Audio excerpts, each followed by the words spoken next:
Now, on my swearing in as a minister, I indicated to the population that I see my job as accomplishing the goals that the government would have set in our 2015 manifesto in terms of infrastructure.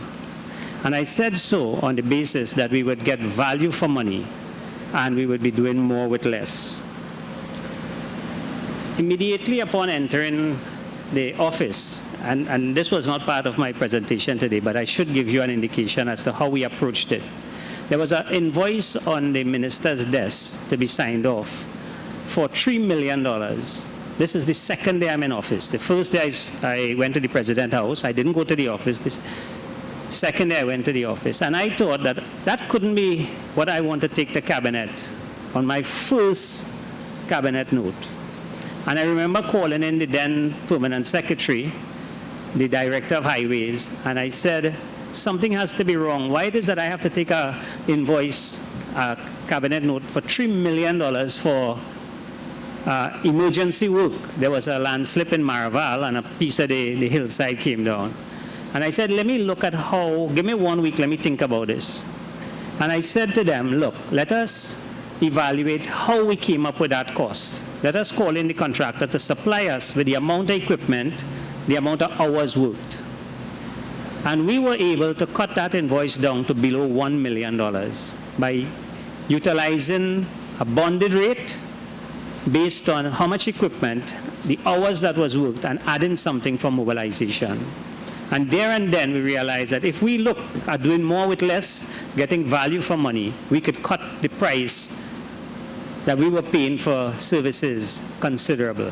And that invoice moved from close to $3 million to below $1 million. And I say so on the back that that was the approach that we took at the ministry. Another note that I found on the desk was a note for $1.7 billion to start a highway from Kumoto to Manzalina at the time. This was for one phase. And I thought at the time that if we spoke about getting the local contractors involved, why are we going this way? The tender for that project, I think 4 companies tendered. I think 3 were foreign companies and there were 1 local. The local was disqualified because they couldn't even raise the bond for $1.7 billion. We retendered the project, breaking it up into different phases. And what was significant, on the retender, there were 5 locals and 1 foreign contractor. The foreign contractor who won the first bid placed last in terms of price. The new process showed that the foreign contractor, I think their bid was $600 million for that package. We awarded the contract for $400 million, 50% less by a local contractor, just by breaking the project up into smaller pieces, allowing foreign and locals to compete. And there we were able to save on that one package $200 million. We went on then to the Point Fortin Highway, and there again, we all know of the challenges. The project was stopped, the contractor was changed, and we broke the project up into several pieces, inviting both foreign and local contractors. We had 12 packages. The 12 packages have been awarded. We have 5 local contractors on the job. But what is significant about that project, the initial price on that project was about $115 million per kilometer. We were able to significantly reduce the cost on that project. And if you compare the first highway, the Kumoto to Manzalina highway, same field, same green field, same sort of project. We brought in the Kumoto to Manzalina, so Sani Grande, the Kumoto to Sani Grande highway at $80 million. Compare that to $115 million, what the San Fernando highway was being built for at the time. And that is what we spoke about when we said competitive tendering, bringing everybody into the game and reducing the price. We were able to roll the price down And remember, the San Fernando Highway at $115 million per kilometer, the contractor indicated he could not finish it for that price. And that is why we had the OAS terminating the contract. They wanted more than $115 million per kilometer. We are doing those same highways now for an average of $80 million with local contractors. We went to the Maruga first class road. It's almost a single lane highway. We broke that up into 42 packages, and as we speak we have 34 completed, 4 ongoing, 4 to be tendered, 22 local contractors on board there. And then the Valencia to Toco recently started, broke up that into smaller packages. We have 8 packages, Valencia to Toco Highway. So far, 6 packages awarded, 6 contractors. I understand next week the 7th will be awarded, and we have 1 more package.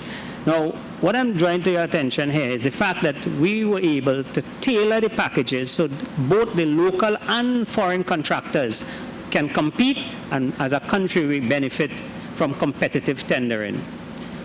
Then we came to the Curepe Interchange. And the Curepe Interchange is a project that is very dear to my heart because I got a lot of licks for this project. This project actually started, this as part of the East-West Corridor Traffic Alleviation Project, started by a PNM government in 2004. This East-West Corridor Transformation and Traffic Alleviation Project started in 2004.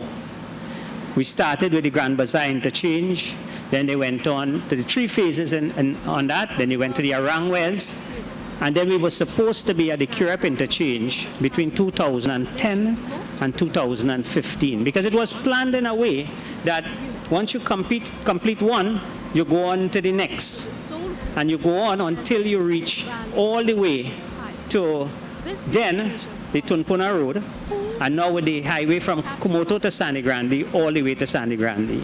Unfortunately, and for reasons that I think the public would have known, between 2010 and 2015, because of the wrangling on this Curepe interchange, nothing was done. We lost 5 years. We should have been at Piaco. Today we should have been opening the interchange at Piaco. We lost 5 years because of certain ministers made allegations that other ministers was interfering in the project. The chairman of NITCO indicated then the price was in excess of $450 million. That did not, and that is before VAT. That did not include the land acquisition. This government decided we are going to continue the project because it was started by a PNM government in 2004. We retendered the project. And as the chairman said, despite the naysayers who said we could not finish this project within budget of $221 million, today the project have been delivered. Not for $221 million, Chairman.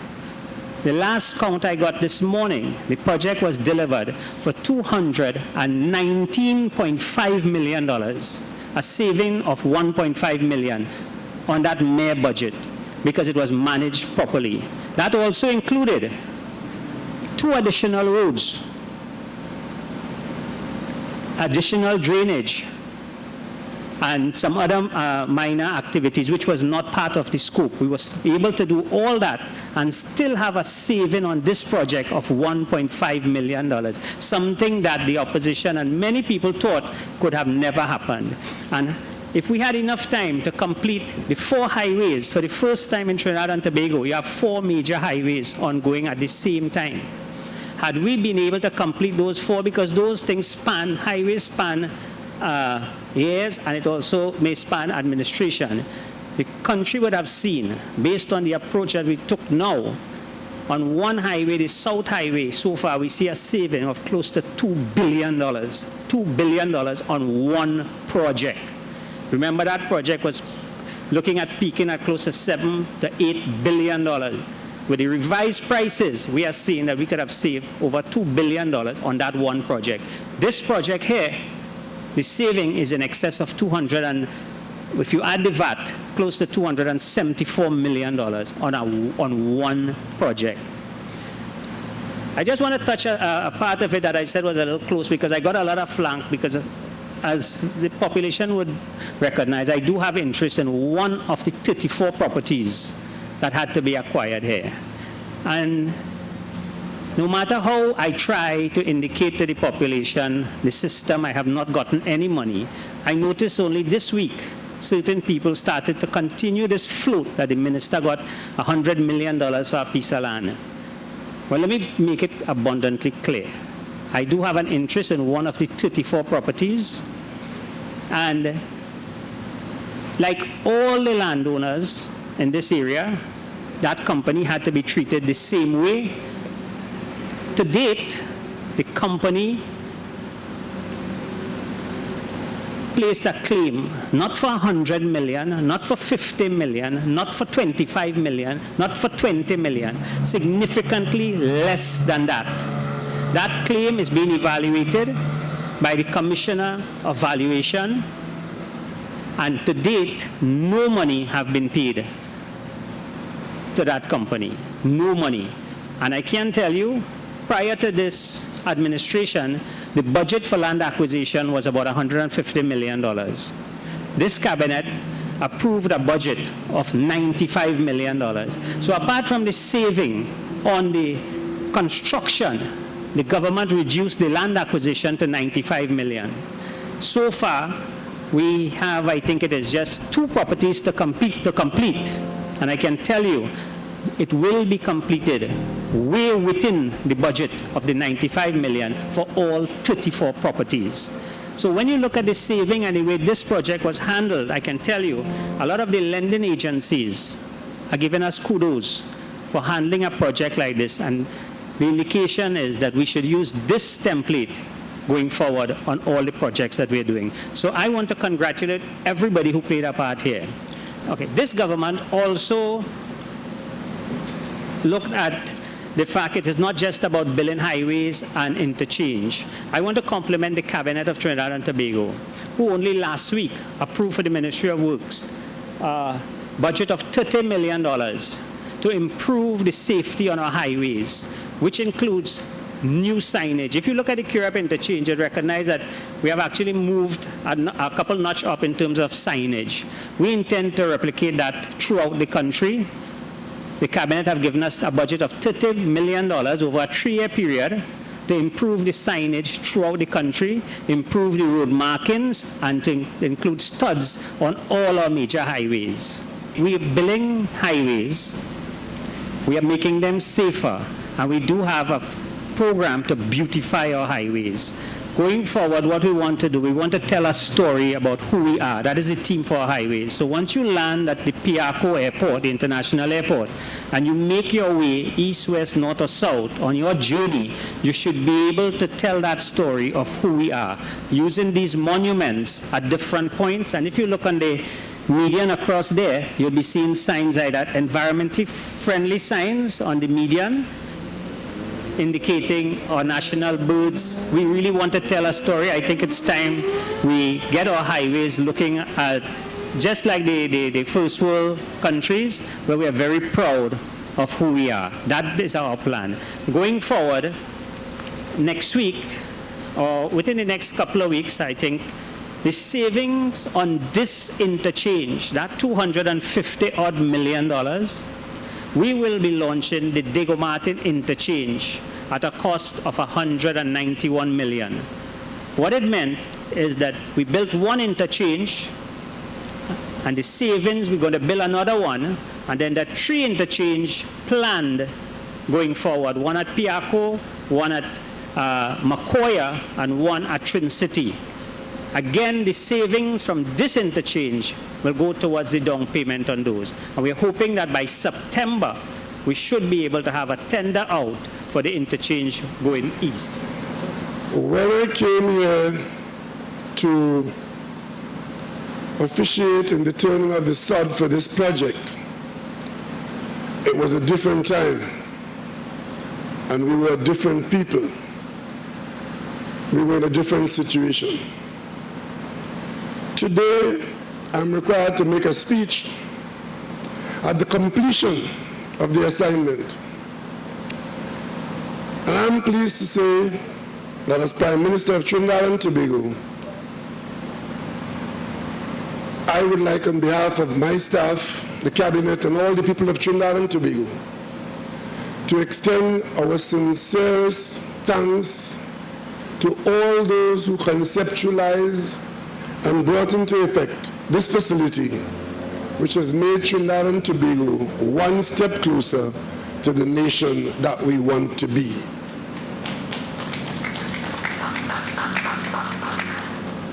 I must admit, though, that I had my doubts when this project was commenced and the commitment was given by the practitioners, particularly the newly minted minister, who didn't know too much about public construction and the impediments that normally fall in the way, but gave us the assurance that the project would be completed within budget and within time. I had my doubts. But I did know that wherever it fell, we would have been better off than where it was aiming. Ladies and gentlemen, my grandson asked me one day when I go to work, what do you do there? And I told him I make friends and I make enemies. That's what the job entails. And I want you, the people of Trinidad and Tobago, to understand that too. The job that I have as Prime Minister of Trinidad and Tobago, dedicated to the people of Trinidad and Tobago, involves making a lot of enemies. Because if you don't make those enemies, you would simply, at best, carry on. There's a British comedy series called Carry On, the Carry On series. Very humorous, very entertaining. But that's not what managing a country is about. It's about trying to realize the dream of the people.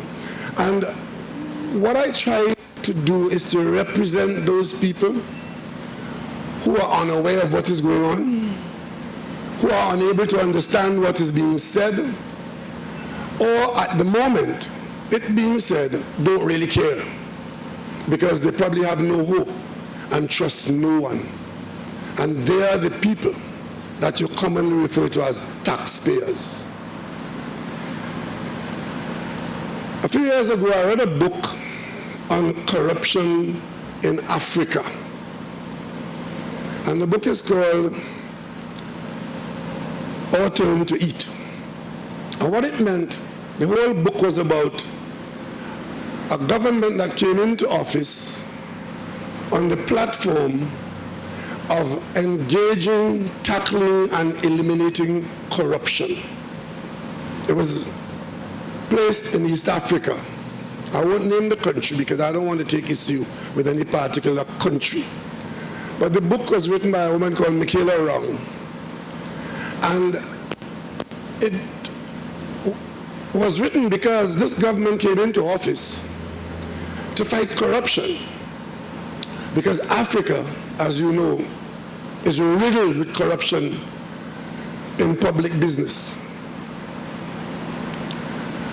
But what happened after the election was that the people who got into office took the position, not that they will change what was going on in the country, but to point out that it was their turn to eat, meaning our turn to share in the largesse of the treasury, our turn to become wealthy, having been assigned an office of state, our turn to enrich our friends, our turn to eat. Upon becoming Prime Minister, ladies and gentlemen,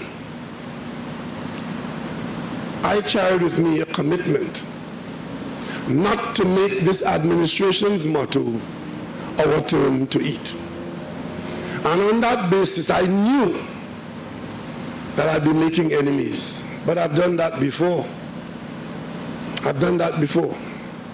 There's one particular radio announcer who comes on a weekly basis and writes a weekly column. I know he has to hate me. Because if you take away $15 billion from an entity where he featured, he has a right to spend every weekend trying to say the worst about me and my government. There's another one who spends his time on the radio 3 or 4 times a week, a former colleague of mine in the cabinet. He spent 9 years in the Prime Minister's office, getting a huge salary, and produced absolutely nothing. So he has a right to hate me.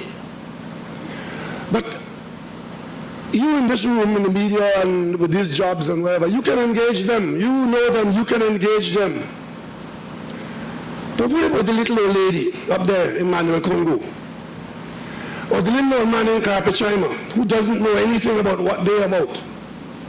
Or somebody in Charlottesville trying to make a living catching fish. And all these little people know is a government. Because to them, all they know is there's something called a government. But let me tell you something, the government is made up of people. And not all of them have the interests of this country at heart. Ladies and gentlemen, during the last local government election, this minister demonstrated to a gathering in Sangre Grande the physical appearance of $100 million. And it was really a carry box full of $100 bills. If you fill a carry box with $100 bills, you can get $1 million in there. So if it's $10 million, you get 10 carry boxes. And if it's $200 million, it represents, in that fashion, 200 carry boxes filled with $100 bills. Stick a pin on that. This overpass is sound, engineeringly well done, as good as it could ever have been done. But the little taxpayer got away from spending $200 million more for that same facility.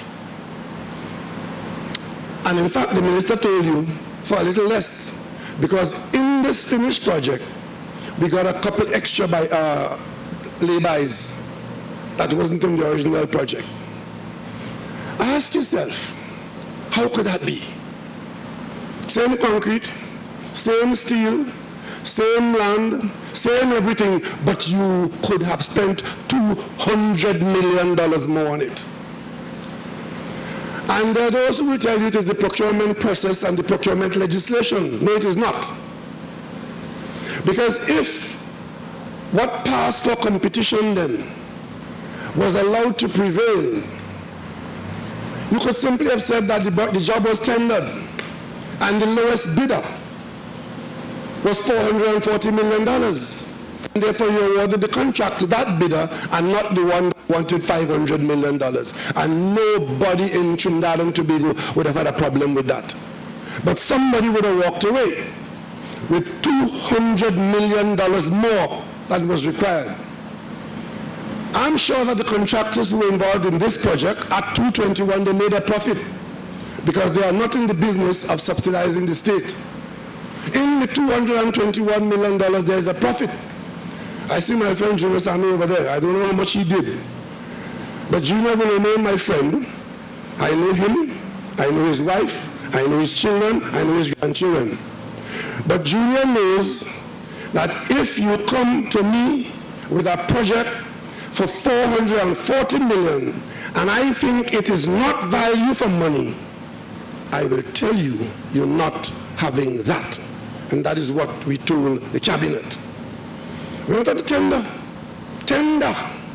Because you see, the people of this country had been conditioned to paying those kinds of prices.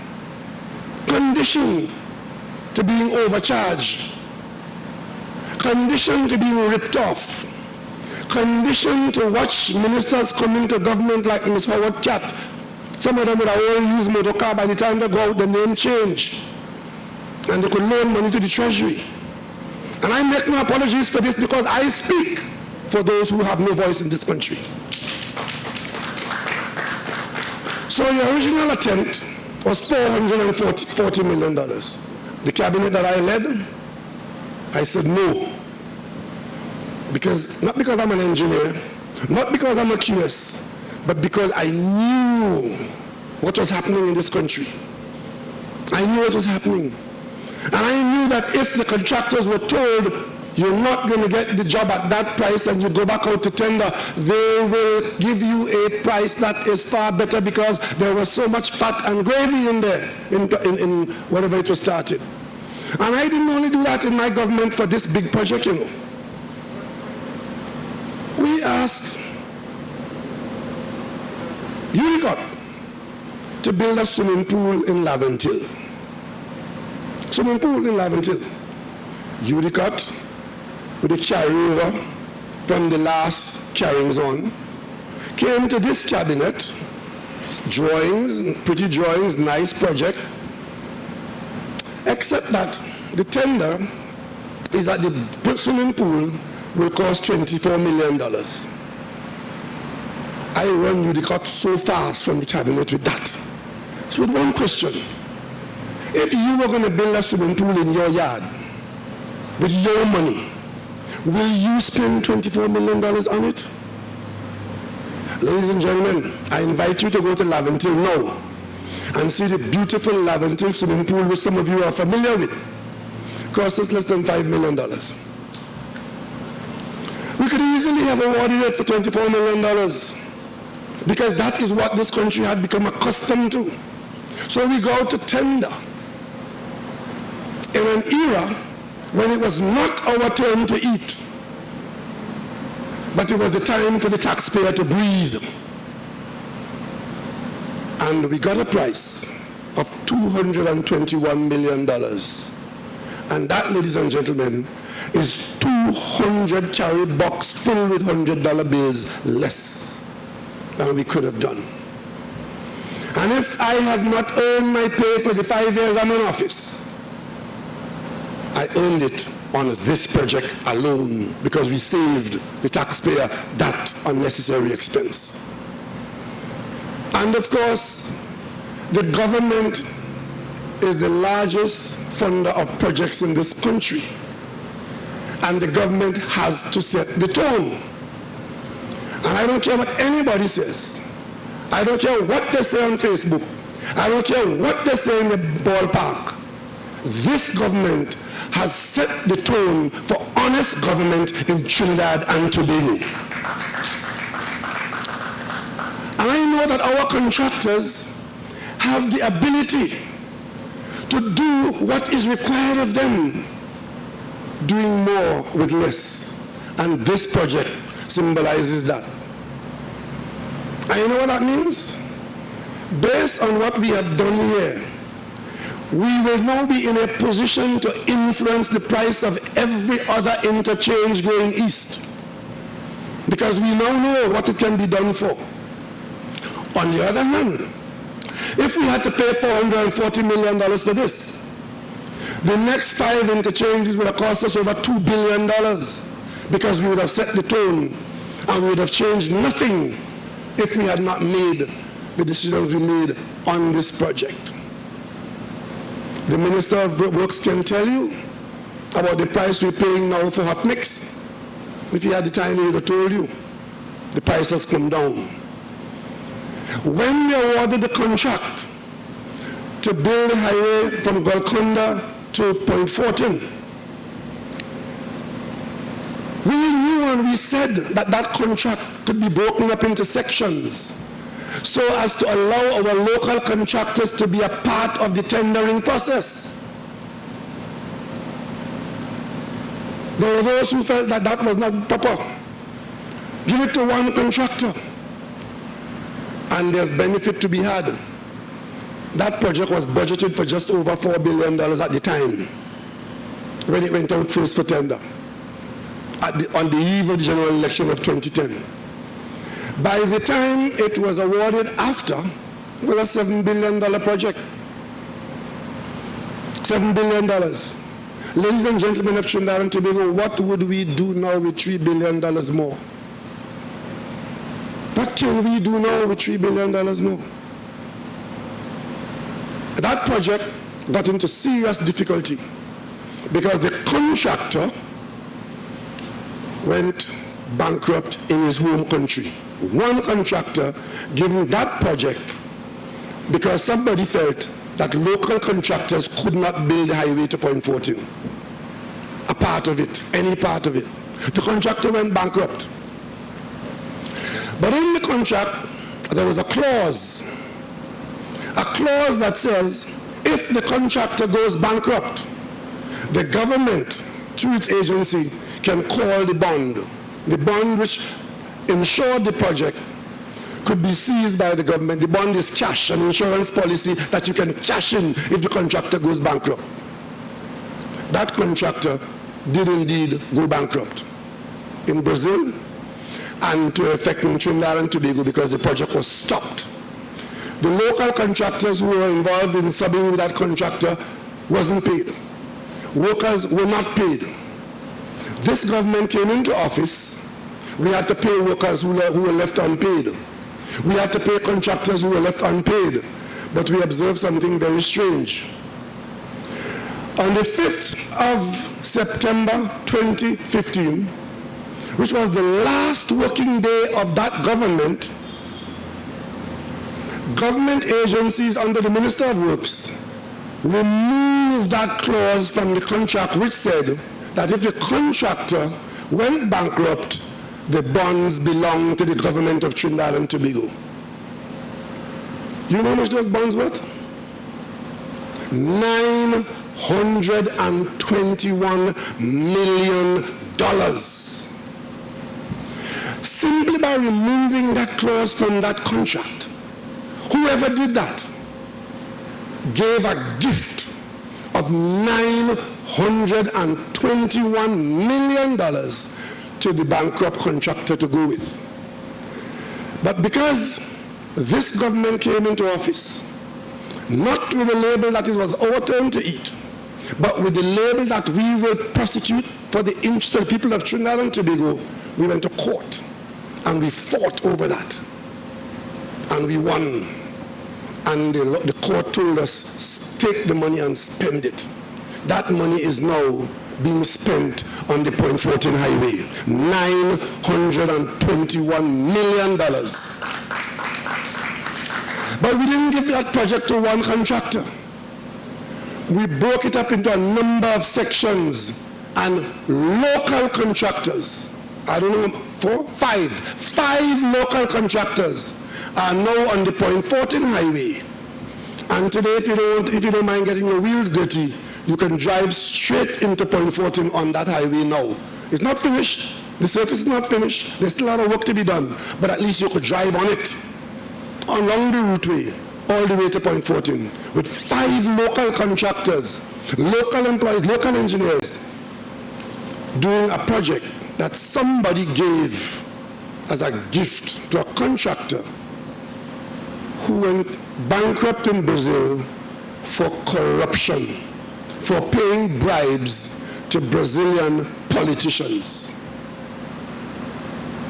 I have raised this matter not for the first time, and today not for the last time, because you know, ever since I had been raising this matter, not one soul in the last government has ever deigned to respond. Not the Prime Minister, not the Minister of Works, not the Raras, and not the elements in the media. Never once, except one day in the Parliament, when I raised it a few months ago. Former Minister Rambachan said, we get back the money. I had to ask him, we who? Who is the we that got back the money? And why did we ever have to get it back in the first place? And that was done on the last day of the last administration. Ladies and gentlemen, what do $200 million represent for those who need housing in this country? For $200 million, we can build almost 400 affordable homes as are being built now by the HDC. For $200 million, that is about 4 or 5 schools.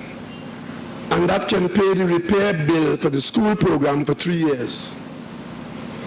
Today, I looked at the expenditure, unbudgeted expenditure, because COVID came upon us in January, and we ended up having to save body and soul and to spend money we didn't have, money we're borrowing to keep the country alive. But we spent $70 million in one area of assistance to those who are least able to look after themselves, giving grants to people to make sure they have food on their table, to make sure their children get fed. $70 million. What could $200 million do for us in the hospital system? And that is what Trinidad and Tobago has to answer at this time. Because you see, we take too much for granted, and we're too afraid to offend the fortunate. But let it not be said that in my tenure, however long or however short, that the government that I led was afraid to take on the establishment in Trinidad and Tobago, and there is where I make the enemies. $15 billion of money, taxpayers' cash, lent to Clico to bail out Clico. And then, of course, they sign a letter. A letter. When they came to borrow that money, it was a letter saying we need money. I was in the opposition then, backbench, not opposition, backbench of the government. I wasn't in the cabinet. I asked the question, how much money they need for bailout? They wouldn't tell me, because nobody knew. It was embarrassing. Maybe those who came to borrow the money knew, but those in the government, those of us in the government didn't know. But the question was asked, how much is this bailout money? Turns out that my vote was the only vote that the government couldn't command on that day.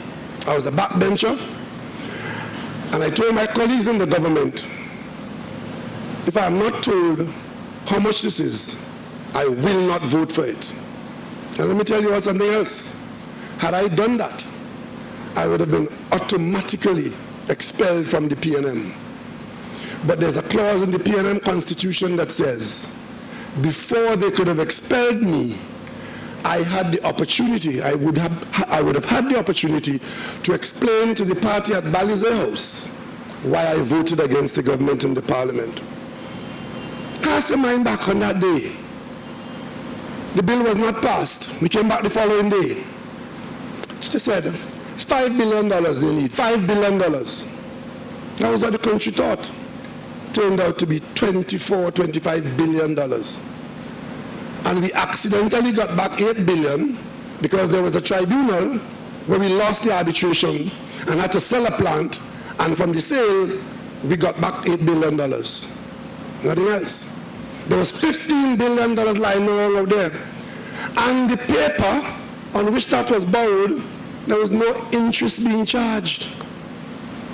No interest. So whether they pay or they don't pay, it doesn't matter. And the longer they take to pay, if ever, doesn't matter. And when we went to court to put the company into liquidation, and you know why we put them into liquidation? Because all of a sudden, after signing the letter every year, for how many years? 14, 15 years, ups and decide we are not signing the letter again. In other words, we are not acknowledging that debt. And furthermore, we want the government off the board, and we want the government out of the chairmanship of the board. And we are having an AGM, and at that AGM, we are going to expel the government from the board. So when you hear them on the radio attacking me, it's not really me they're attacking, you know. It's the loss of fortune. Because I sent Fitzgerald Hines to tell them, if you don't sign that, by a particular day, which is 48 hours from now, I will instruct the government lawyers to proceed to liquidate the company. If you don't want the company liquidated, you will sign the letter and you will withhold your ambition for expelling the government off the board and the chairmanship of that board. Well, the language they use, you wouldn't like to hear it.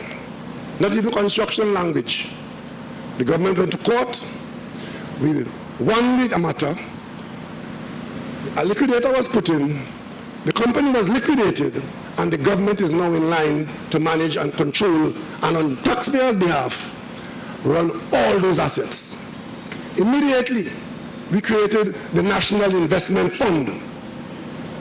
$8 billion worth of assets from that victory, and allowed you, the public, to buy bonds as proxy owners of those shares. I can tell you today, one of the success stories of this administration is the NIF, the National Investment Fund. But you think it went like that? There were those who told us or gave us instructions as to what to do. Give me this, give me that, give me this, give me that. That's how it's done. And we said, no, thank you. Not in this administration. We represent the people of Trinidad and Tobago, and we will give the people of Trinidad and Tobago the opportunity to benefit from those bonds. You think I made any friends doing that? You think I made any friends doing that? I made enemies doing that. So when you hear them talking, ask them which interests generating the furor and the froth at the corners of their mouths, which interests generating this weekly attack on the government, weekly attack on the Prime Minister. Some of it makes no sense whatsoever, because we have interfered with their meal, because we didn't agree to continue Trinidad and Tobago's business the way it was going. There was a sea change in 2015, and that is why this evening we can point to this structure built for $221 million when the best bid was $440 million before. That is what a government is about, and that is what we will defend. So today, I thank all of you, particularly the contractors and the technical people who worked on that project, for demonstrating to the people of Trinidad and Tobago that it is possible to do more with less if you operate in a climate of honesty and in the interests of the people of Trinidad and Tobago. I thank you very much for your attention.